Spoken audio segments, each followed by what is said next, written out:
오늘부터 이제 9주간에 걸쳐서 에베소서를 강의하게 되겠는데요.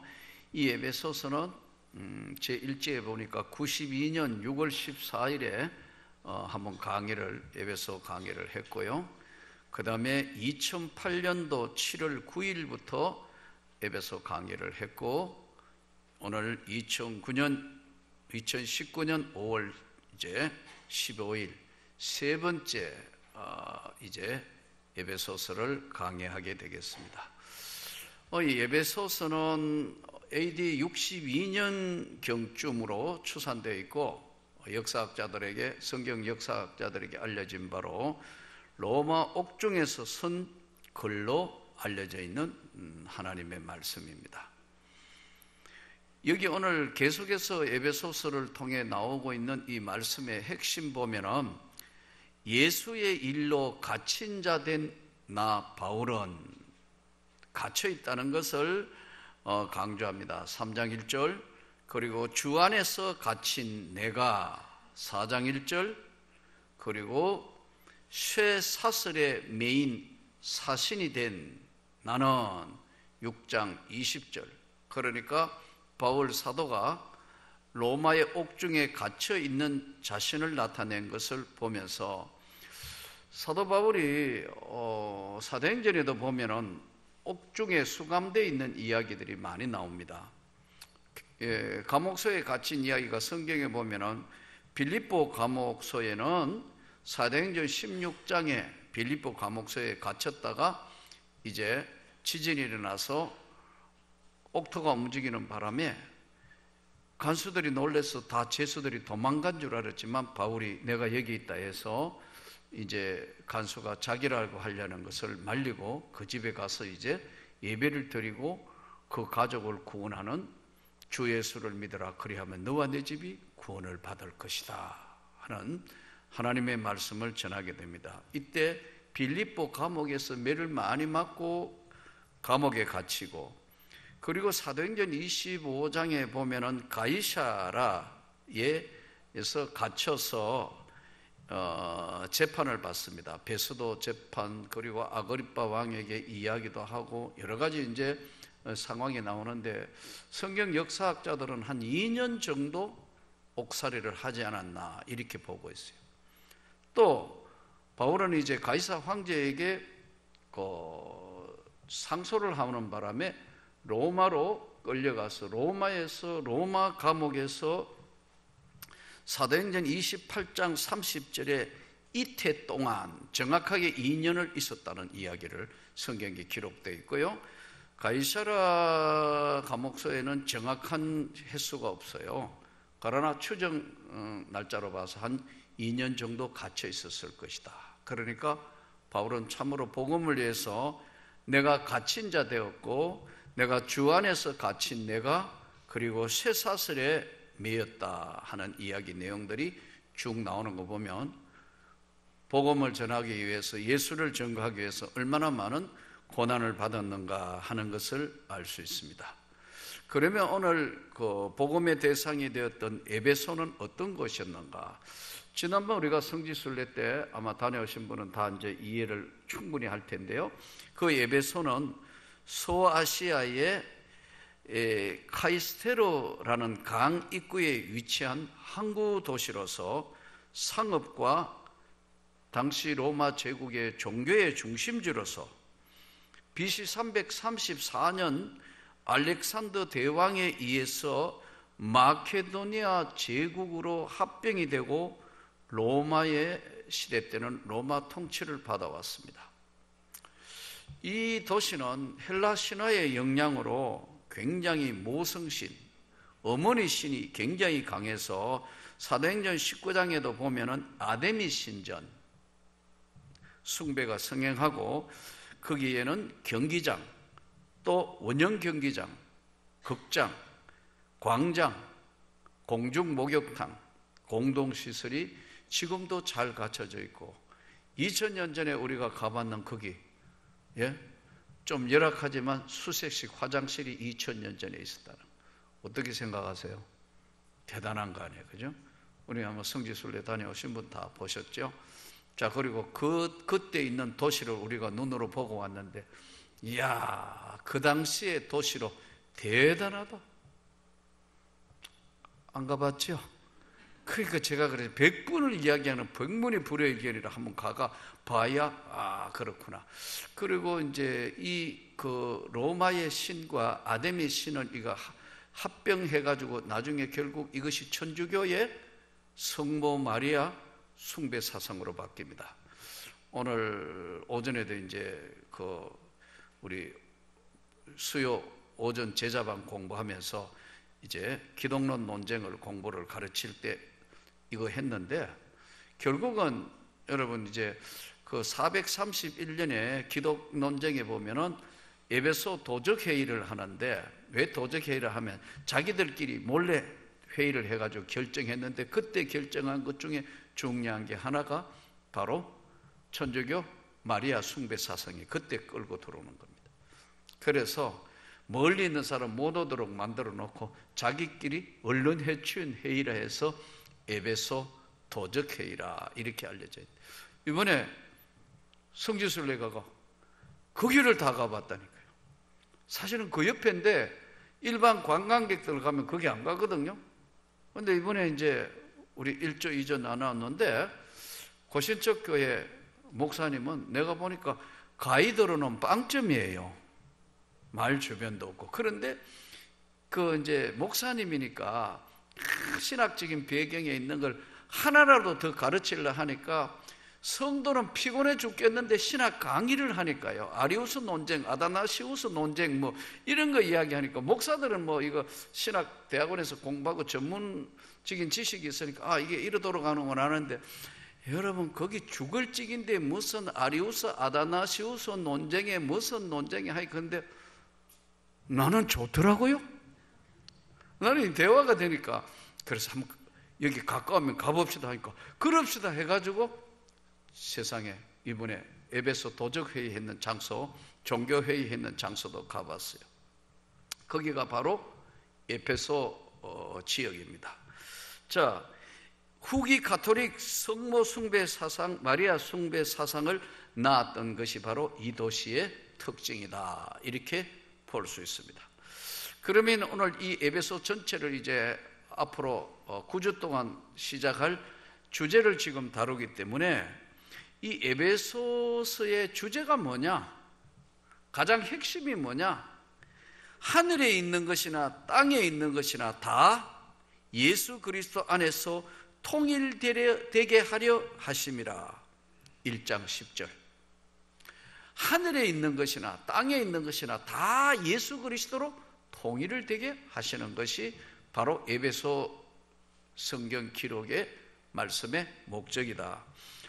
그러면 이 에베소를 이제 본격적으로 들어가기 전에 에베소서가 1장부터 6장까지 있는데 그 내용을 한번 분석을 해보면, 첫째, 1장 1절부터 오늘 마지막 23절까지 1장의 내용은 하나님의 구원 계획. 만세 전부터 저와 여러분을 하나님이 구원하시려고 계획하셨다는 거예요. 이 안에 오늘 예수 안에서 예수 안에 있는 자에게 예수 안에, 전부 예수 안에를 계속하고 있어요. 1장의 내용에 보면, 그러므로 이 내용은 뭐냐면 구원은 전적인 하나님의 은혜로 예정된 자를 하나님이 구원하신다, 이런 내용이에요. 1장은.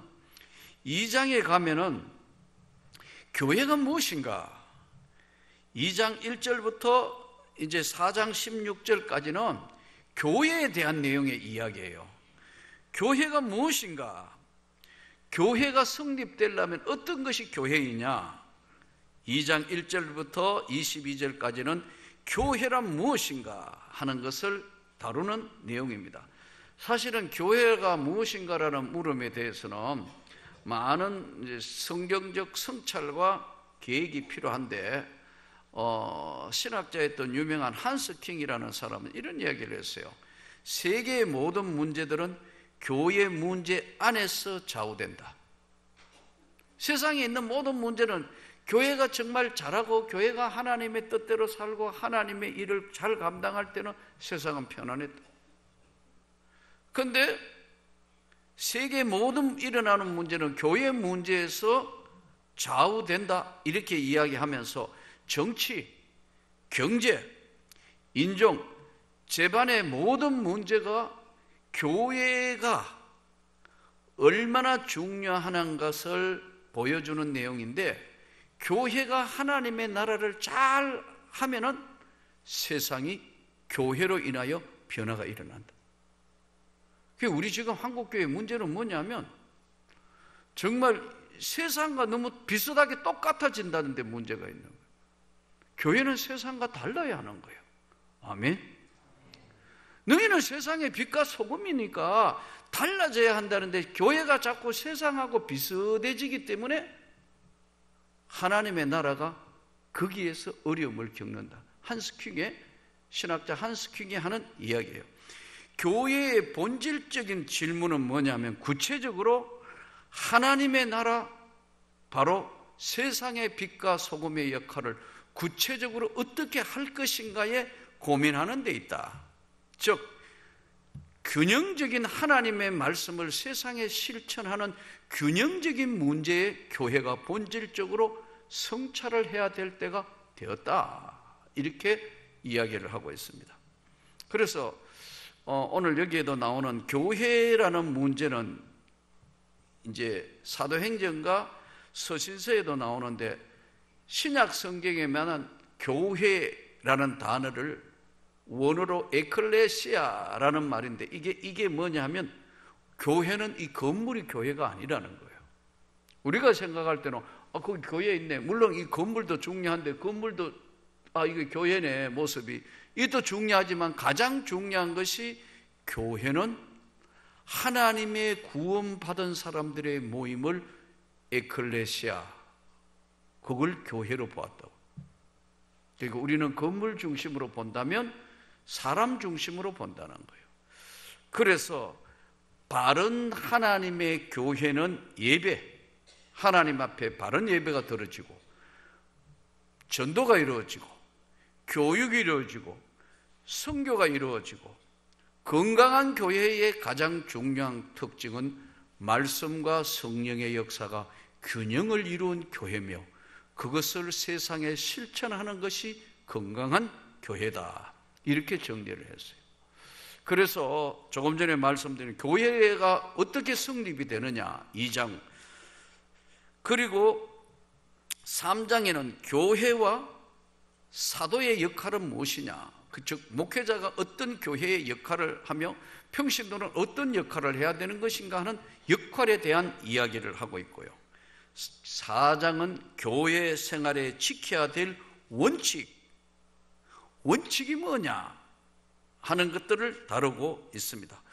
그리고 원칙에 있어서 구체적으로 이야기하는 데 있어서 4장 17절에는 24절까지 불신자와 안 믿는 사람과 믿는 자가 왜 달라야 하는가, 그리고 4장 25절에서 5장 2절까지는 믿는다 하면서 남을 해치는 일을 하는데 절대로 믿는 자는 남을 해치어서는 안 된다. 그리고 5장에 가서는 음행과 탐욕을 금지해라. 세상과 다른 너희는 음행과 탐욕을 금지해라. 그리고 구체적으로 5장 22절부터 33절까지는 그러기 위해서 너희는 성령의 충만함을 받으라.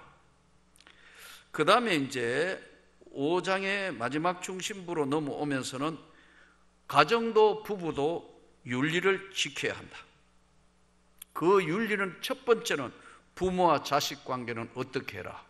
6장 1절부터 4절까지 내 부모를 주 안에서 공경해라. 자녀를 노엽게 하지 마라. 이런 부분들 부모와 자식 간에, 그리고 노사관계까지 다 다루고 있어요.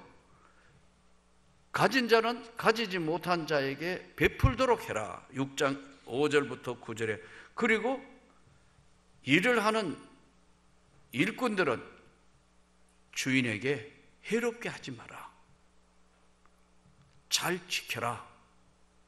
그리고 이제 이 모든 관계에 대한 설명을 하면서 이것을 하기 위해서는 다음 몇 가지 중요한 원칙을 동시에 지켜야 되는데, 결론적으로 하나님의 나라는 사탄과의 싸움이기 때문에 하나님의 전신 갑주를 입으라. 6장 10절부터 20절. 그리고 영적 전쟁에서는 절대로 져서는 안 된다. 동시에 마지막 이제 6장 23절 24절은 축복으로 마무리되는 것이 이제 에베소 전체에 대한 것들을 일괄 전부 다루어서 설명을 했습니다. 자, 그러면 이제 본격적으로 1장에 있어서 예수 안에 있는 자에게, 예수 안에 있는 단어가 1장에만 14번 반복되고 있어요. 이 예수 안에 있는 자가 마음의 눈을 밝힐 수 있다. 오늘 본문에 나오는 마음의 눈을 밝히사. 어떻게 마음의 눈이, 18절, 너희 마음의 눈을 밝히사 그의 부르심의 소망이 무엇이며 성도 안에서 그 기업의 영광의 풍성함이 무엇이며 그의 힘의 위력으로 역사하심을 따라 믿는 우리에게 베푸신 능력의 지극히 크심이 어떠한 것인 줄 너희로 알게 하시기를 구하노라. 장로교와 감리교, 성결교, 세상에 있는 침례교 여러 교파가 있는데, 장로교는 다음 5가지의 절대 변하지 않는 원칙이 있습니다. 장로교 5대 교리라고 그러죠. 아마 오래전부터 계속해서 기독교 핵심 기본 진리를 공부를 했기 때문에 변하지 않는 진리 중에 하나가, 첫째, 인간의 전적 부패. 하나님 보실 때는 모든 인간은 죄인이다. 아멘. 전적으로 부패했다. 그런데 감리교나 성결교 일부에서는 자유의지의 잔존, 전적 부패를 받아들이지 않습니다. 장로교의 칼빈주의의 첫 번째 교리가 인간의 전적 부패. 두 번째, 하나님의 무조건 선택. 우리가 잘났든 못났든 흑인이든 백인이든 황인종이든 누구시든 공부를 많이 했든 적게 했든 누구든지 예수를 영접하면 하나님의 은혜로 선택받은 무조건 선택한다. 조건이 없다. 예수를 믿으면 구원을 받나. 전적 부패, 무조건 선택. 세 번째가 제한적 속죄. 이건 무슨 말이냐 하니까, 지내놓고 보니까, 그러나 지내놓고 보니까 하나님이 구원하기로 작정한 사람이 따로 있더라. 이 제한적 속죄입니다. 학교에서 신대원에 가르칠 때도 이걸 가르치는데요, 굉장히 중요한 5대 교리입니다. 네 번째가 성도의 견인. 우리는 부족해서 우리 힘으로 비실비실하고 넘어지고 엎어지고 하지만 하나님의 성령께서 한번 구원하기로 작정한 자는 견인차로 견인을 해서 끌고 간다. 이것이 성도의 견인. 다섯 번째 교리가 불가항력적 은혜. 인간의 힘으로 막을 수 없는 불가항력적 은혜로 인하여 하나님이 부르신다는 거예요. 아멘. 이것이 장로교를 지탱하고 있는 것인데, 이것을 다른 말로 이렇게 표현할 수 있어요. 우리 기독교의 구원은 사람의 노력으로 이루어진 것이 아니고 전적인 하나님의 예정 안에서 그 하나님의 방법으로 이루어진 것이고, 그래서 그 구원은 변함없는 바로 하나님의 역사이다. 그래서 하나님의 구원이 이랬다가 저랬다가 하느냐? 한 번 구원은 영원한 구원이라는 거예요. 문제는 진짜 구원 받았는가 안 받았는가를 어떻게 아느냐는 거예요. 가장 중요한 게. 그러니까 지내놓고 보니까 하나님이 택한 백성이 따로 있더라는 거예요. 아멘. 자, 이 에베소서에 아까 말씀드린 것처럼 예수 안에서 구원받기로 작정되어 있는 사람은 하나님 끝까지 간섭하신다. 끝까지. 반대로 하나님이 선택을 하시는데 이게 진짜인지 가짜인지는 마지막에 하나님이 다 골라낸다는 거예요. 알곡과 가라지를 구분한다는 거예요. 교회 안에서도 그랬죠? 교회 안에 다 구원받은 사람이 있는 건 아니다. 교회 안에도 알곡도 여전히 있고 쭉쟁이도 있다. 나는 명문교회 안에 우리 온 성도는 다 알곡인 줄 믿습니다. 마지막 날 양과 염소를 구별하고 알곡과 쭉쟁이를 갈라낸다고 주님이 말씀하시다. 마태복음 25장에 그날에 모든 민족을 앞에 두고 양과 염소를 나누게 하는 것처럼 내 아버지의 영광의 나라를 상속하라. 오른쪽에 있는 자에게, 이 왼편에 있는 자에게는 그럼 심판할 때 쭉쟁이다 이거예요. 쭉쟁이 아시죠? 곡식 있는가 싶어서 깨니까 안에 아무것도 쭉쟁이, 이 가짜 구원이래. 그러니까 살아있을 때 모습은 잘 모르는데 시간이 지나면 알곡과 쭉쟁이로 추수하신다는 거예요. 이 굉장히 중요한 말씀이에요. 그래서 우리가 보통 보면 선교단체에서 잠깐 영접시키고 당신 이제 구원받았습니다 이렇게 발표를 하는 사람들이 들어있어요. 그러나 그 구원이 진짜 구원이면 반드시 그 구원은 열매로 나타나고 삶으로 보정이 돼야 된다. 구원받았고 하나님의 백성이고 하나님의 사람이 됐는데 계속 거짓말한다? 계속 속인다? 계속 사기친다? 계속 하나님의 교회를 대적한다? 그건 구원이 아니다. 그건 그냥 둔다고 그래요. 그래서 주님은 그냥 두시다가 마지막 날 알곡과 쭉쟁이로 꺼지지 않는 불에 던진다고 성경이 그렇게 말씀한다. 그래서 이 구원은, 진짜 구원은 하나님의 선택이고 역사고 거기에 대한 구원받은 사람이 하나님 앞에 당연히 교회를 잘 섬기고 하나님의 나라의 헌신자라 이거예요. 아멘. 근데 어떤 사람들 우리가 갸우뚱하면 저 사람 진짜 저 구원받은 거 맞을까? 그 사람을 보면서 많이 힘들어하고 많이 하는 사람들, 그것은 우리가 판정할 수는 없지만 대부분 주님께서 나중에 반드시 구분을 다 하신다는 거예요. 알곡과 쭉쟁이를 구분하신다는 거예요. 자, 그러면 구원에 대한 설명을 말씀을 드렸고, 구원의 시기는 창세 전에 그리스도 안에서 우리를 이미 선택하셨다는 거예요. 세상을 창조하실 때에 창세 전에 그리스도 예수 안에서 이미 우리를 예정하셨다고. 구원의 방법은 그 아들 예수 그리스도의 보혈을 믿는 자에게 죄 사함을 주시고 그의 피로 생명의 구원을 이루게 해 주셨다. 그러면 그 구원의 보정이 뭐냐? 그 구원의 보정이 성령으로 인치셨다.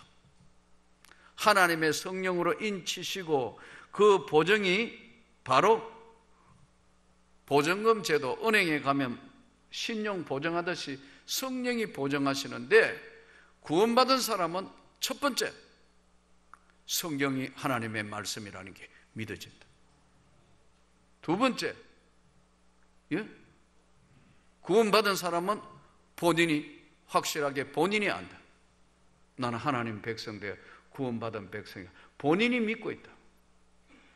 성경이 믿어지고 본인이 믿고 있고, 세 번째는 그의 삶이 변화되었다. 이전에 지냈던 것, 이제는 가치관이, 인생관이 바뀌었다. 변화됐다는 거예요. 성경이 믿어지고 본인이 믿고 있고 변화된 삶이 있고, 네 번째는 열매가 있다. 하나님의 나라를 위해서는 작은 것이든 무엇이든 헌신한다. 열매. 성경에 그 열매를 보고 그들을 알지니 그렇게 하셨어요. 네 가지가 바로 구원의 보증이라고 하는 거예요.